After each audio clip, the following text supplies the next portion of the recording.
आप देख रहे हैं देश का सबसे भरोसेमंद चैनल दिल्ली नेशनल।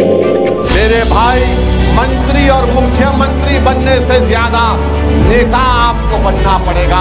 जब तुम नेता बनोगे तो 20-25 साल तक तुम्हारे प्रखंड में कोई नाइंसाफी नहीं होगी। बिहार में अभी चुनाव की तारीखों का ऐलान नहीं हुआ है, लेकिन उससे पहले ही सियासी पार्टियां फुल स्पीड में चुनाव प्रचार में जुट गई हैं और इसी कड़ी में बिहार चुनाव में अपनी पार्टी की किस्मत आजमाने के लिए AIMIM चीफ असदुद्दीन ओवैसी भी कूद चुके हैं। कल उन्होंने सीमांचल रैली का आगाज कर दिया है। इस दौरान वह सत्ता पक्ष के साथ साथ विपक्षी दलों पर खूब बरसे, साथ ही उनके बीजेपी की बी टीम कहने पर भी पलटवार किया। ओवैसी ने एक इंटरव्यू के दौरान यह भी दावा किया है कि बिहार में अगर NDA गठबंधन की जीत होती है तो इस बार नीतीश कुमार की जगह भाजपा का कोई नेता मुख्यमंत्री बनेगा।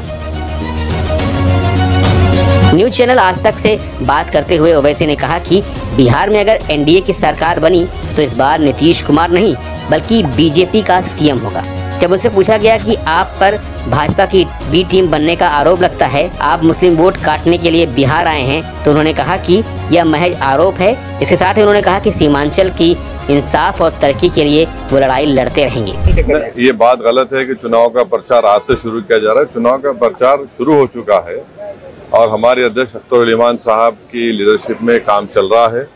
हम 2 महीना पहले भी आए थे, अप्रैल में भी आए थे। उस वक्त भी हमने कहा था कि चुनाव में हम पूरी तरह से हिस्सा लेंगे और अब सीमांचल में 4 दिन का हमारा विजिट होगा। मुख्तलिफ विधानसभा में हम अख्तर उल इमान साहब जाएंगे, वहाँ पर आवाम से मुलाकात भी करेंगे, पब्लिक मीटिंग भी करेंगे।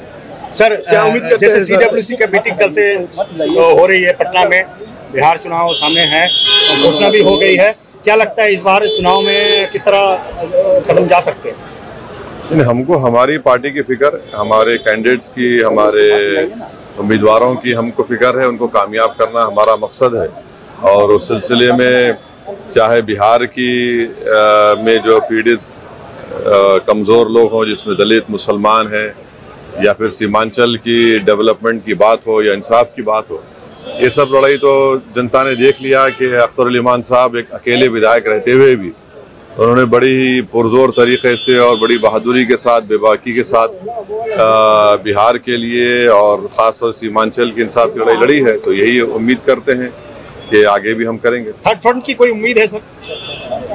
अब देखिए, अब नहीं मालूम, उम्मीद तो दुनिया कायम है, देखिए क्या होता है आगे। One last question that Uttar Pradesh government ने ऑर्डर दिया है कि इमीडिएटली जो कास्ट बेस्ड रेफरेंसेस है वो पुलिस रिकॉर्ड से हटाने के लिए, कि इलाहाबाद हाईकोर्ट के उनका वर्डिक्ट होने के बाद कास्ट बेस्ड जो रेफरेंसेस है पुलिस रिकॉर्ड से हटाने के लिए। जो कास्ट की पॉलिटिक्स बीजेपी करती है, दूसरी पार्टियां करती है, उसको क्या करेंगे आप?